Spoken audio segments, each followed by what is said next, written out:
Today is the day Albuquerque City Councilors are set to vote on a proposal to overhaul the Police Oversight Commission. Yeah, this is the civilian group that's supposed to police the police department, and it comes just days after 3 of the commission's members quit, echoing the Justice Department investigation, saying the POC here lacks any real authority. There are going to be some big crowds tonight as city councilors could vote on a plan to give the POC some real power. As I mentioned, the Department of Justice ripped the POC apart in its review. It says the POC has no real power and not much contact with citizens who have complaints.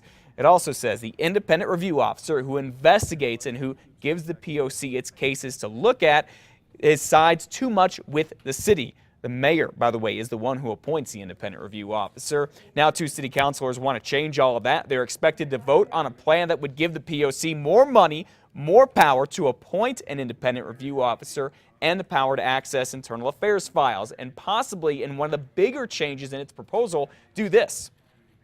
Required that the police chief respond to those recommendations, whether or not they were going to be implemented, and if not, why not?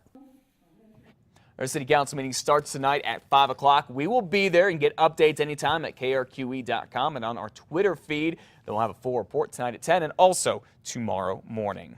And also tonight at the city council meeting, one councilor is set to propose a $16 million tax hike on goods and services in Albuquerque.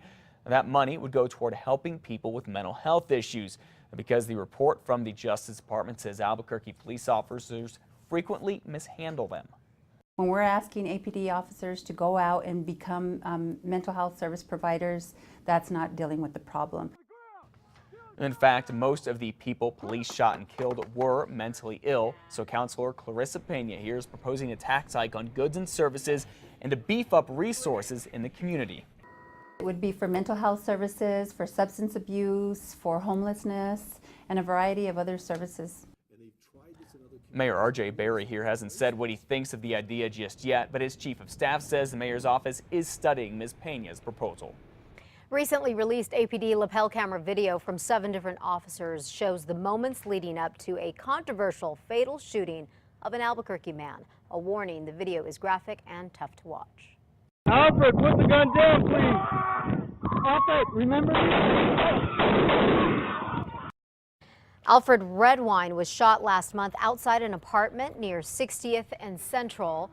Police say the 30-year-old had a gun to his head and that he fired first. You see Alfred come out of the apartment. He is seen here in the cell phone video with his hand up by his head. Now the lieutenant looks like he's about to give an order when... Okay, here's the deal. Alfred, put the gun down, please.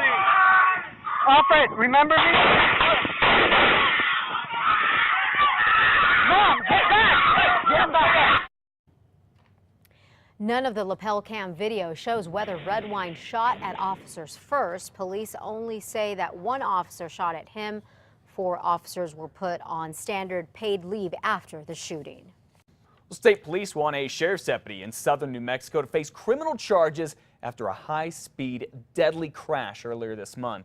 Investigators say Doña Ana County Sheriff's Deputy Eden Terrazas was driving 114 miles an hour, more than 3 times the speed limit, when she slammed into Natividad Nunez's car, killing her. Deputy Terrazas was not in a high-speed chase at the time. Rather, she was responding to an Amber Alert. Her own sheriff says she should not have been speeding for that reason, and people who live where the crash happened think the very same thing. A good thing that kids weren't involved, because there's always kids playing out on that road. So luckily it wasn't a kid. Deputy Terrazas already got tickets for reckless driving and not wearing a seatbelt in the crash. State police want those charges increased to vehicular homicide. The deputy is now on administrative leave. U.S. Marshals continue to look for a suspect this morning after nearly arresting him over the weekend. This is what the scene looked like near the Biopark and Bosque Saturday afternoon. Marshals were trying to arrest Rufus Phelps on a felony warrant. APD says at some point a federal officer shot at Rufus. They don't know if he was hit or even armed, but the suspect took off west on Central. Authorities did find his vehicle yesterday near Atrisco and Central. If you know his whereabouts, please call the U.S. Marshals. A lawsuit accusing Bloomfield city manager of sexual harassment is settled. The Daily Times reports city manager David Fuqua And the city of Bloomfield settled the suit for $200,000. Two former city employees filed litigation in U.S. District Court back in 2012. The complaints included claims of sexual discrimination and harassment, wrongful termination, and retaliation. Fuqua says all the charges against him were dropped, but the insurance company chose to settle. Fuqua is the subject of another sexual harassment lawsuit that was filed last year. Governor Susana Martinez's former campaign manager, accused of intercepting her emails and lying to the feds about it, says information on the controversial Downs deal is key to his defense. The Santa Fe New Mexican reports that Jamie Estrada's attorney says emails about that contract could reveal possible credibility issues for Martinez and her administration. The prosecutors say the Downs case is not related to Estrada's case.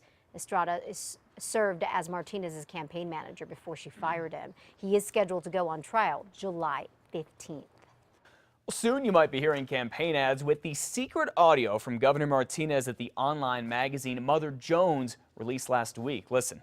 During the campaign, we can't say it, I guess, because it's education, but I really keep going back to that, you know, keeping the teachers from feeling the pain when they already don't work, you know, 2.5 months out of the year, 3 months out of the year.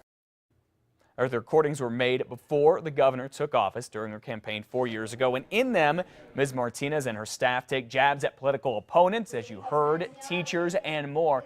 Now, Alan Weber, a Democrat who is running for governor, is using that audio against Ms. Martinez in this radio ad. Here's what Governor Martinez says on the campaign trail. I am so pro-teacher, it's not even funny. But in newly released audio recordings, a different story.